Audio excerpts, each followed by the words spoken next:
Сабақты бастауға әзір отырыңыздар.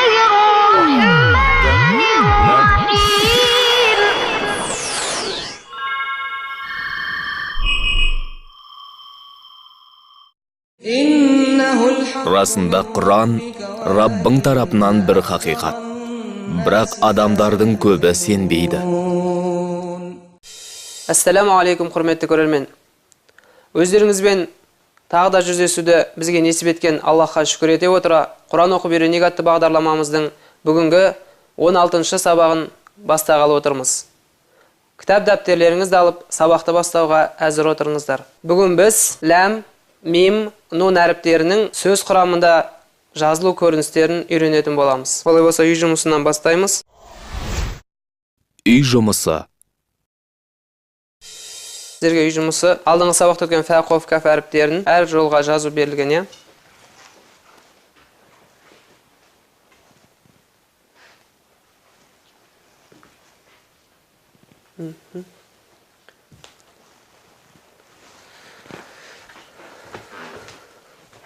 Әдеттегідей, үй жұмысын жазған кезде қателіктеріңізге мән беретін болсақ, кәф әріпін жазған кезде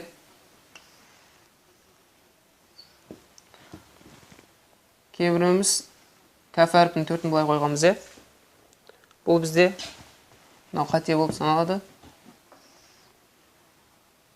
Кәф әріпінің бізде төрті осылай жазады. Бұл неге ұқсайтын еді бізде кәф әріпі? Бұрыштан құлаған төрт, ал мынау тұрып тұрған төрт. Сұрақтар қоямыз сіздерге. Бірінші сұрақ, өткен сабақта біз қай әріптердің сөз құрамында жазылу көрінісін өттік? Кім айтады?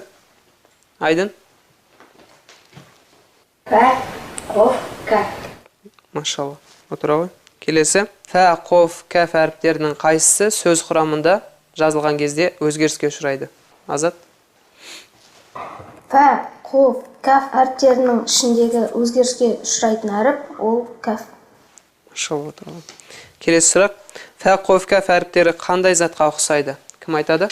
Ернұр? Фә әріпі бен тайжыген тоғыз, ал қоф әріпі құйрығын көтерген құртқа, кәф әріпі бұштанлаған төрт санына ұқсайды. Машалла, отыра ғой. Енді соңғы сұрақ. Фә, қоф, кәф әріптерінің қайсысында қанша нүкте бар? Кім айтады? Рүстем? Фә әріпінде бір нүкте, қоф әріпінде екі нүкте, кәф әріпінде нүкте жоқ. Машалла, отыра ғой. Олай болса, енді біз әдеттегідей сіздермен өткенді қайталау бөлімін өтеміз. Өткенді қайталау. Фә әріпі сөз басында.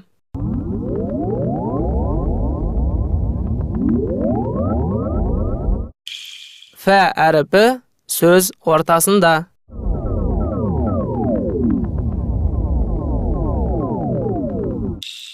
Фә әріпі сөз соңында.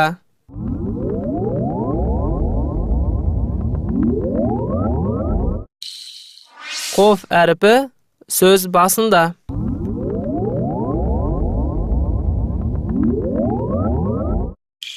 Қоф әріпі сөз ортасында.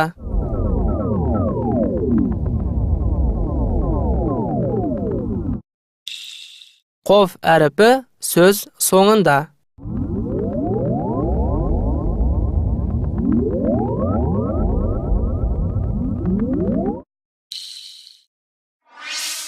Кәф әріпі сөз басында.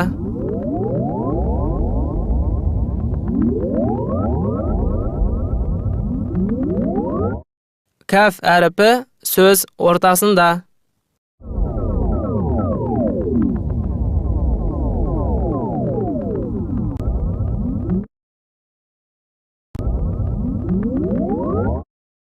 Кәф әріпі сөз соңында.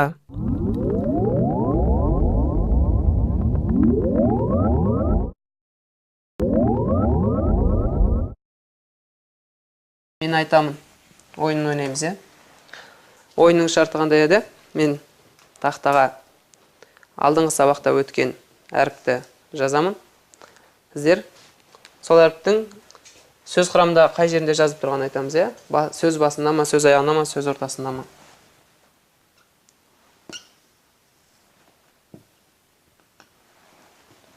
Кім айтады? Ернұр? Бұл қоф әрпінің сөз ортасындағы көрінісі. Машалла отыра ғой.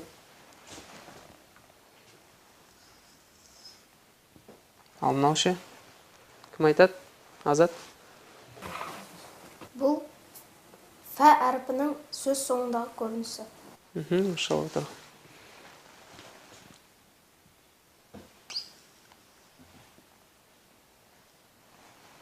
Кім айтады? Айдын? Ол каф әрпінің сөз ортасындағы. Машалла отыра.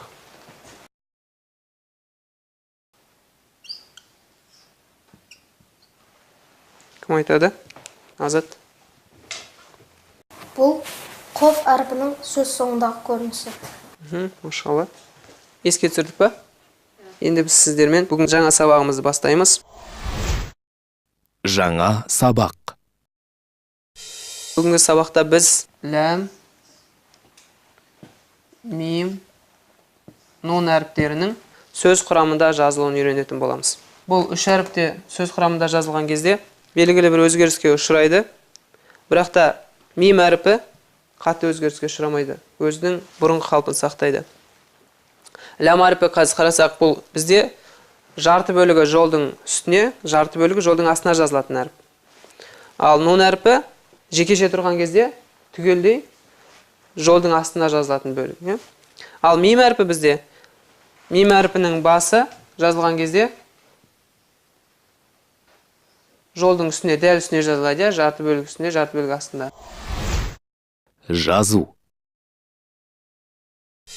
Енді біз сіздермен осы әріптердің сөз құрамында жазылуын жазып үйренеміз. Сөз басында, сөз ортасында, сөз аяғында. Сөз басында, сөз ортасында, сөз соңында. Ләм әрібі. Ләм әрібі сөздің басында жоғар жағына басталып, жоғарыдан төменге тік сызық болып сызылып, бірінші көрініс. Бірінші тік сызық болып сызылады, екінші тік сызық болып сызылып, бұрышқа ұқсап, солға қаратай жалғасады. Көрдік пе? Енді сөз ортасында бірінші сызықпен басталып, оң жақтан сол жаққа қаратай.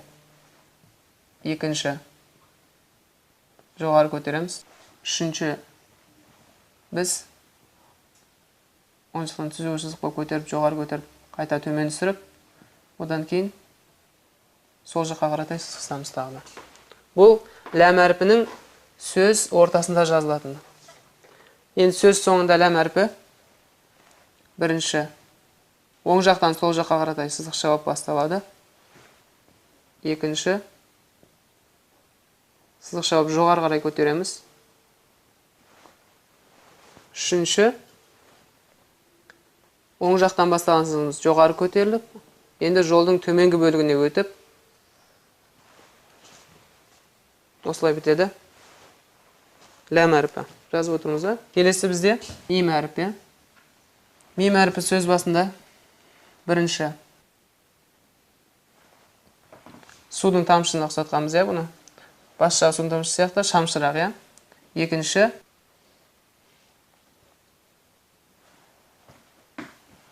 үшінші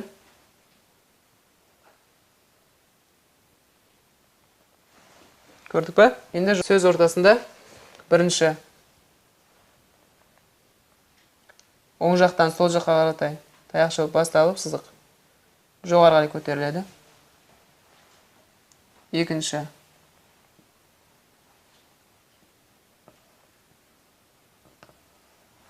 мінеке.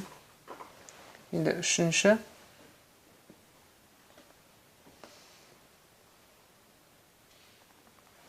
байқадық па? Енді мим әрпінің сөз соңында жазылуы. Бірінші оң жақтан сол жаққа қаратай басталады сызығымыз. Әдеттегі көтеріледі.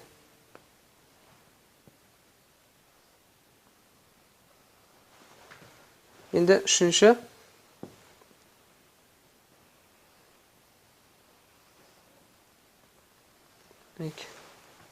бізде үшінші өтетін нун әрпінің сөз құрамында жазылуы.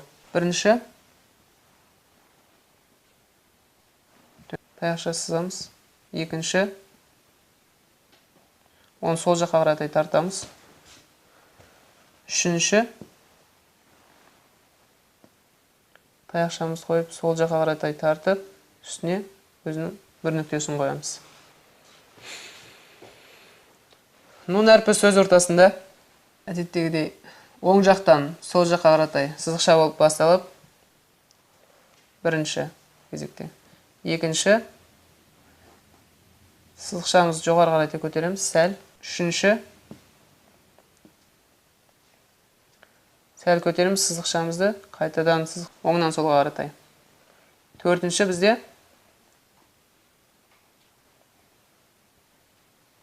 нүктесін қоямыз үстіне, бір нүктесін. Көрдік па? Енді нун әрпінің сөз соңында жазылуы. Бірінші, сызықша болып басталады. Екінші, син әрпіне ұқсас. Син, сот, шин әрпіне ұқсас. Өзінің төменгі бөлігі, яғни қалтаның суретін саламыз, е? Үшінші кезекте. Дәл осының үстіне нүктесін қоямыз. Нун әрпінің сөз соңында жазылуы. Анықтап қарап алыңыздар. Ретін сақтаймыз, жазылу ретін. Егерде жазған кезде нүктелері жоғары шығып кетіп, нүктелері мына жаққа өтіп кететін болса, қате болып саналады, е? Дәл қалай үйрендік, солай жазамыз. Осылай жазсаңыздар, дұрыс болады. Енді біз сіздермен жаттығулар бөліміне өтеміз. Жаттығу. Ләм әрпі сөз басында. Ләм әрпі сөз ортасында. Ләм әрпі сөз соңында.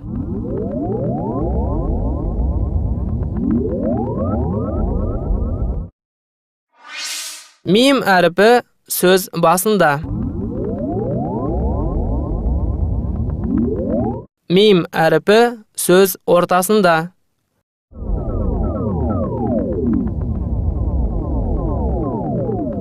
Мим әрпі сөз соңында.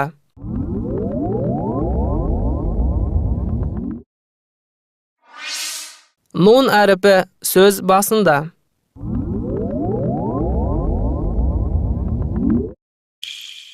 Нун әрпі сөз ортасында.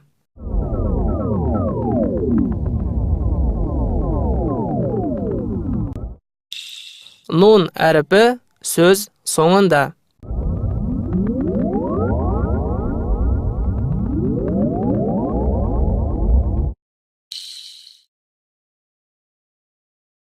Бізде бірінші жаттығу тапқышбек болатын. Тапқышбек ойының шарты қандай еді? Мен әріптердің сөз басында, сөз ортасында, сөз соңында жазылуын шатастырамын. Сіздер дұрыс нұсқасын табасыздар, е? Бірінші ләм әрпі сөз соңында. Екінші бізде нун әрпі сөз ортасында. Мим әрпі сөз ортасында.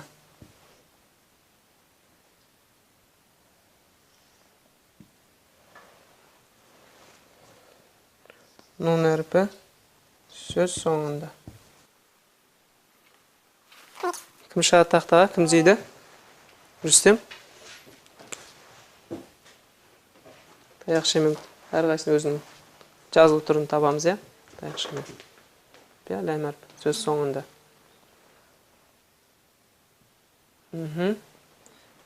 Нун сөз ортасында.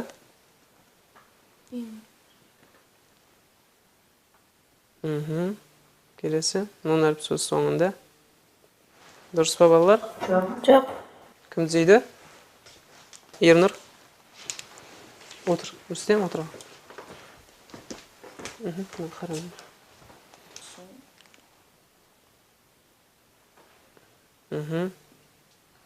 Ал мим әрпінің сөз ортасында болады.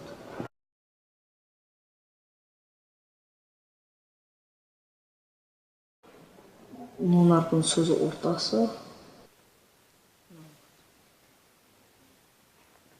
Бізде сөз соңы, е? Бізге нун әрпі сөз. Міне нун әрпінің сөз ортасы. Сөз ортасы. Мынау сөз соңында. Ал. Мынау сөз ортасы. Ал сөз соңы керісінше мынау болады. Отыра. Мына жағына жазайық, анықтап. Мынау бізде мим әрпінің сөз ортасындағысы болды. Ал мынау бізде ләм әрпінің сөз соңындағысы. Ал мынау нун әрпінің сөз соңындағысы. Ал мынау нун әрпінің сөз ортасындағысы. Көрдік пе? Айдын. Келесі ойын бізде жазғышбек. Жазғышбек кім шығар? Азат. Сіздер әріп ойлап отырыңыздар, қайсысы әріп жазсын? Ернұр. Ләм әрпінің сөз ортасы. Ләм әрпі сөз ортасында.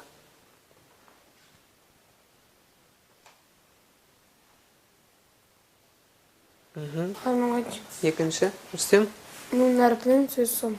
Нун әрпінің сөз соңы.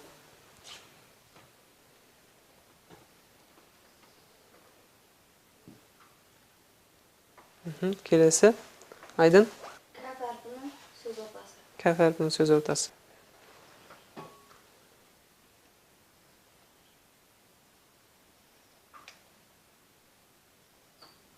Машалла. Келесі.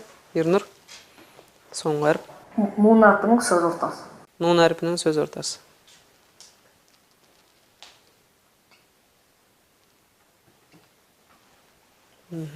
Машалла. Жақсы. Түсіндік пе? Жазатындар бар ма? Жазғышбекке. Енді келесі ойымызде қателік ойыны, Қателік ойынның шарты мен әріптерді қате жазамын. Сіздер түзетесіздер. Бірінші мим әрпінің сөз соңындағы түрі.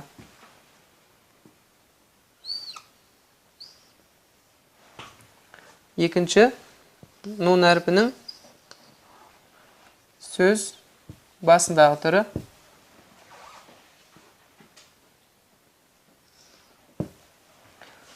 Келесі ләм әрпінің сөз ортасындағы түрі.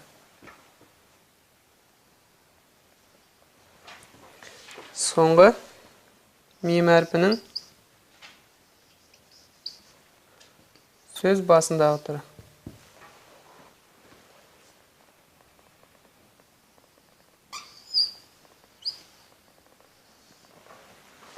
Кім түзейді қатені? Айдын. Жағын жазамыз. Мим әрпінің сөз соңы былай емес.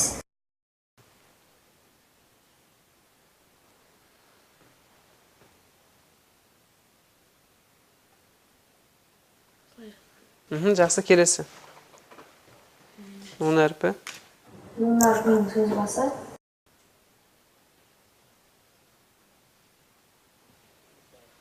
Келесі. Ләм әрпі. Ләм әрпі сөз ортасында. Келесі әріп жаза беріңіз. Мим әрпі сөз басында. Жақсы, келесі оқыш. Кім түзейді басқа? Мен. Азат.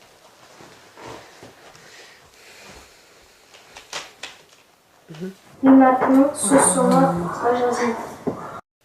Айдында қате жазды, Қарап отырамыз, Айдын. Рүстем. Мим әрпі сөз соңы. Келесі. Ал нун әрпінің сөз ұштағы жазылады. Нун әрпінің сөз басы. Өте жақсы. Келесі. Ләм әрпінің сөз ортасы.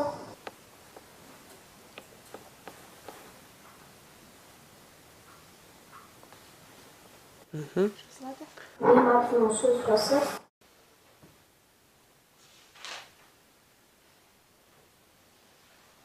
Өте жақсы. Жақсы отыра ғой. Көрдік пе? Мим әрпі бізде мүлде бұлай жазылмайды. Нун әрпі де өйіп жазылмайды. Нун әрпі бізде бұл сөз соңындағы түрі. Жекеше түрі. Енді біз сабағымызды қорытындылаймыз, бүгін өткен сабақты. Қорытынды. Бүгін біз қай әріптердің сөз құрамда жазылуын үйрендік, кім айтады? Айдын? Ләм, мим, нун. Машалла, отыра ғой. Келесі. Бүгін өткен қай әріп сөз басында жолдың үстіңгі бөлігіне жазылады? Азат? Бүгін біз өткен әріптердің жол үстіне жазылатын әрпі ол ләм және нун. Ләм және нун әрпі, сөз басында, иә? Жақсы, машалла, отыра ғой. Үйге тапсырма. Бүгінгі үй жұмысы жазып алыңыздар. Келесі сабаққа.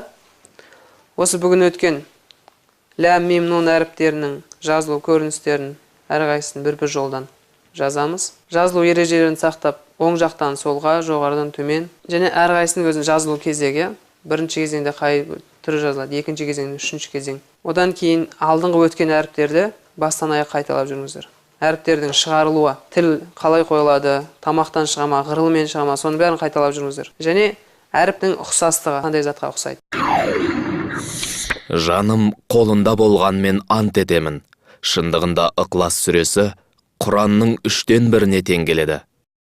Мінекей, құрметті көрермендер, бүгінгі 16-шы сабағымызда өз мәресіне келіп жетті.